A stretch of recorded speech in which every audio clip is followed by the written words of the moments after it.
Pwede mo bang i-blend yan? Pwede mo bang kulayan yan? Itim na itim ay.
Milo. Kain ka na. Kain na. Ay, dog food mo. Mamaya maliligo. Liligo si Milo. Liligo yan. Liligo ka, ha? O, kain ka na muna. Bago maligo, kumain ka muna. Liligo na yan maya-maya. Ligo ka na. Kumain ka na. Liligo ka na mamaya. Dalhin mo. Dalhin mo, Milo. Liligo ka pa. Milo. Tayo aalis. Kumain ka na dyan. Gagala tayo. Dalhin mo. Gagala tayo. Maligo ka na. Ay, maligo. Kumain ka na. Uy. Kain muna. Kain muna, Milo. Kain muna. Kain muna. Dali.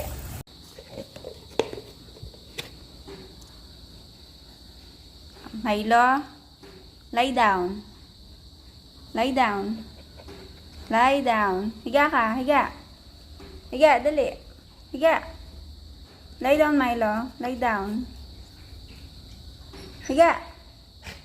Higa ka. Higa. Okay. Very good. Oh.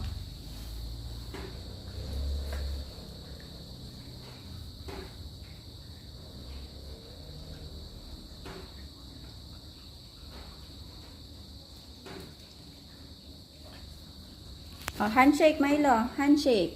Akin na yung kamay mo. Handshake. Yung kamay mo. Handshake. Asan yung handshake? Oh, handshake. Handshake, Milo. Handshake. Oh, ulit. Handshake, Milo. Yung isa. Handshake. Yung kamay mo. Kamay. Ay, yung paa mo. Akin na. Oh, hindi yung ano mo. Ano? Handshake. Handshake ulit. Handshake. Oh. Milo.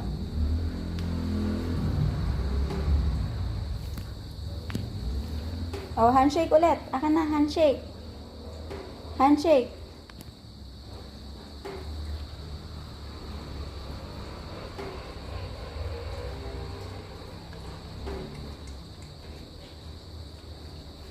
Oh, Milo, handshake ulit. Ako na yung kamay mo. Kunin mo yun. Ako na handshake. Uy, hindi mo kakagatin. Ako na yung kamay mo. Ayun. Handshake. Ako na to. May. Handshake. Ganun ang handshake. Ulit, handshake.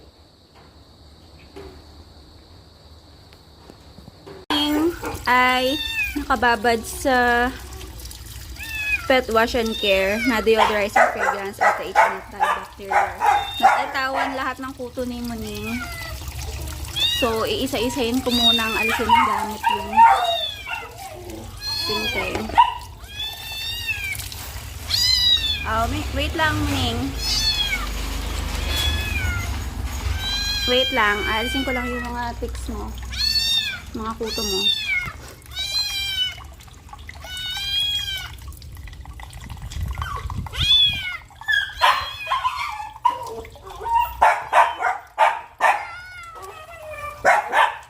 Nainggit na naman si Milo.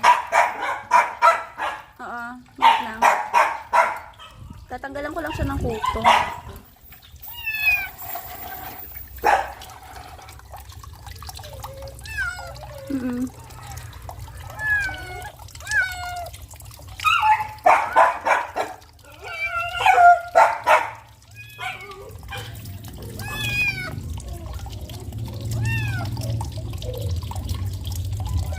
Ang dami niyang kuto.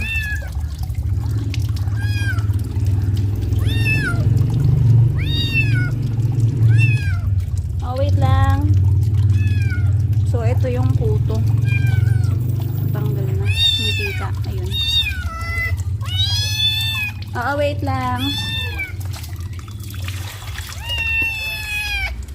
Babad pa to sa ano. Ang dami niyang kuto.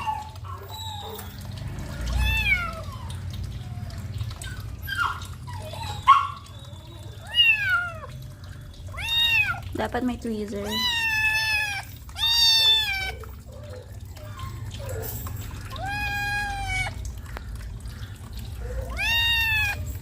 Bilis. Bilis ng kuto. Alisin natin yung kuto.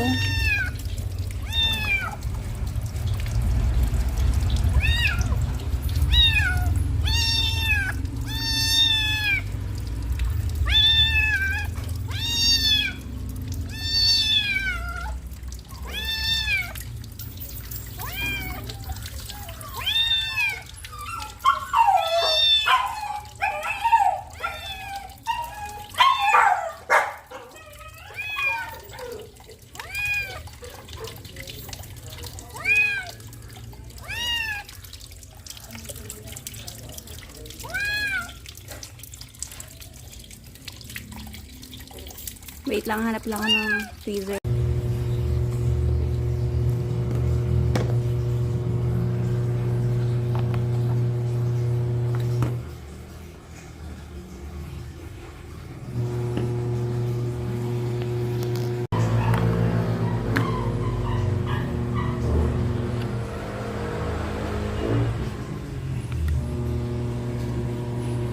May another product tayo, Milo.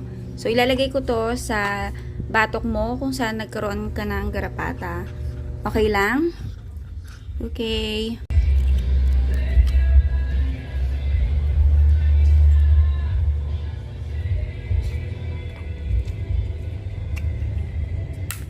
Ayun. Ang bilis. Milo. Drop na natin.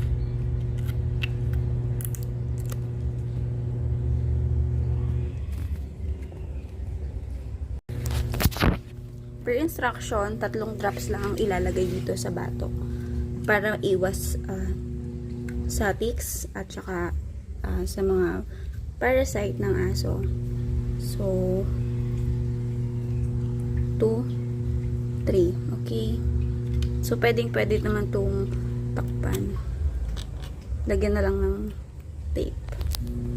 And then, mamassage natin ito para ma-absorb agad ng skin.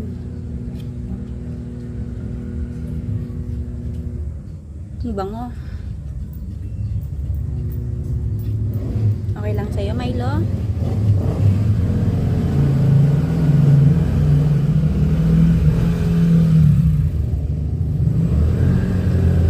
Sa katawan naman, 3 to 5 drops. So, ganun ulit. Magpapatak ako tapos mamassage. Bagong paligo pala to si Milo. So 1 2 3 4, 5. Okay. Massage ulit.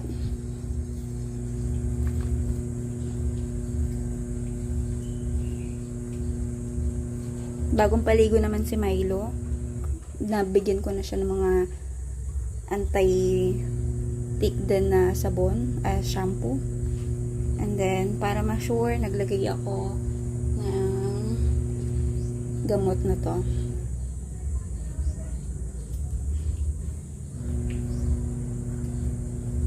Ano, Milo? Pogi na? Pogi na si Milo. Ano yan? Dumi.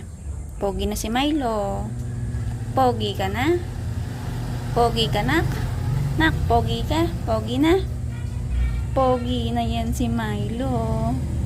No? Bagong paligo si Milo. At dahil bagong paligo din siya, bibigyan ko ng vitamins, pampalakas ng katawan niya. Ready ka na? Oh, wait lang. Milo, hindi pwedeng laklakin ng vitamins. Kukuha lang ng 1 ml. Oh, bawal laklakin yan. No, no, no, no. Kukuha lang ng 1 ml. Oo, no. Sabi ko sa'yo, bawal laklakin. Kukuha lang 1 ml. Oh!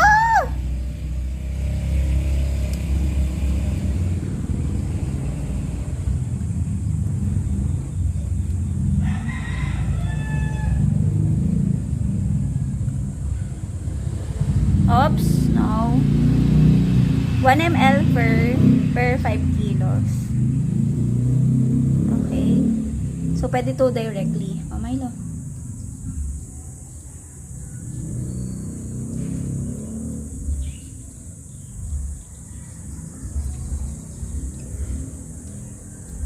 Okay. Very good. Sairin mo. Very good, Milo. Bagong paligo si Mocha. Then, bibigyan ko siya nitong liquid vitamins. Bibigyan ko din siya nung anti-flick mamaya. So, ito muna. So, maliit pa lang siya. Bibigyan ko lang siya ng 0.5. Ulit, may hangin.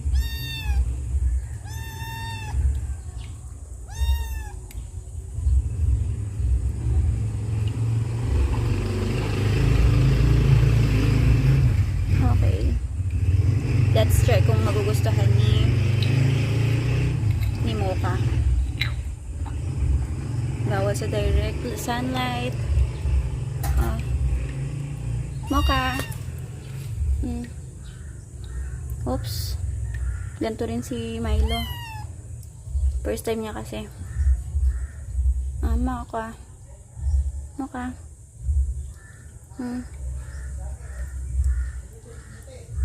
Mocha. Ay, maamos mo na.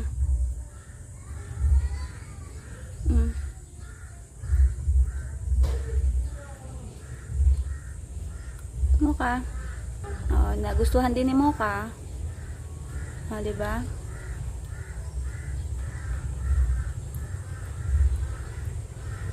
Oh, Mocha. Sairin mo na.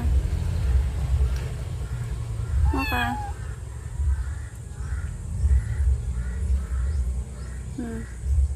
Ubus na. Okay na.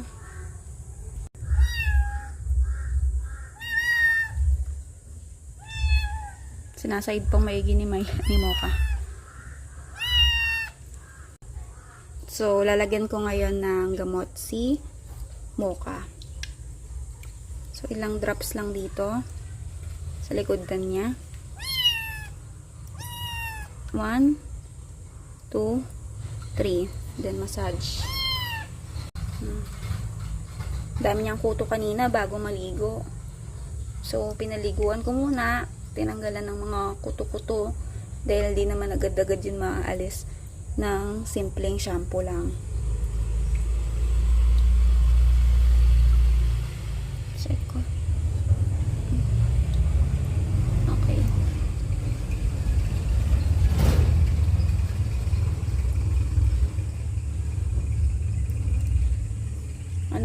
1, sa may likod. 1, 2, 3. So, madami pang natira. Dalawang alaga na yung nabigyan ko nito. Then, massage.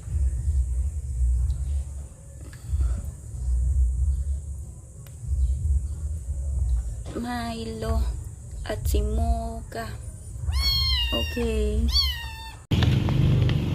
Bibigyan ko ng Dr. Sheba Silky Fur Beef Liver si Milo. Ihalo ko dun sa kamote. Oops.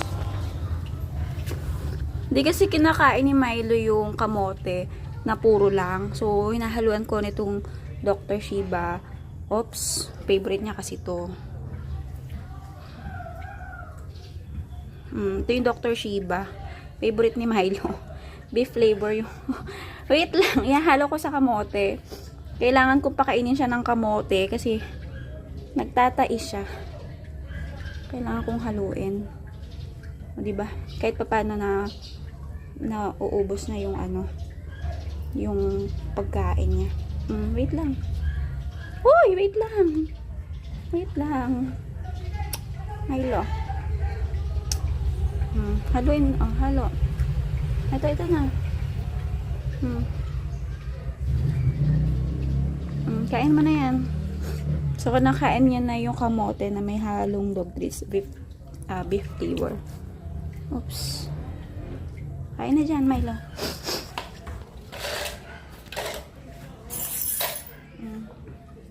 Kain na, Milo. Dami niyang kuto kanina bago maligo. So, pinaliguan ko muna. Tinanggalan ng mga kuto-kuto. Dahil di naman agad-agad yun maaalis ng simpleng shampoo lang. Another one. Sa may likod. 1, 2, 3. So, madami pang matira. Dalawang alaga na yung nabigyan ko nito. Then, massage.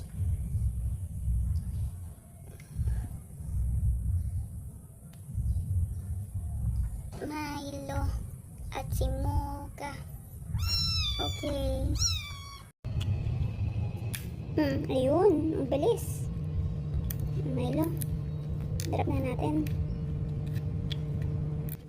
Per instruction, 3 drops lang ang ilalagay dito sa bato para iwas sa ticks at saka sa mga parasite ng aso. So, 2, 3. Okay. So, pwede naman itong takpan. Lagyan na lang ng tape. And then, mamassage natin ito para ma-absorb agad ng skin. Ang bango. Okay lang sa'yo, Milo. Sa katawan naman, 3 to 5 drops. So, ganun ulit. Magpapatak ako tapos mamassage. Bagong paligo pala to si Milo. So, 1, 2, 3, 4, 5. Okay. Massage ulit.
Sinasaid niyang maigi yung kanyang lagayan. Kakatapos lang niya kumain ng pedigree.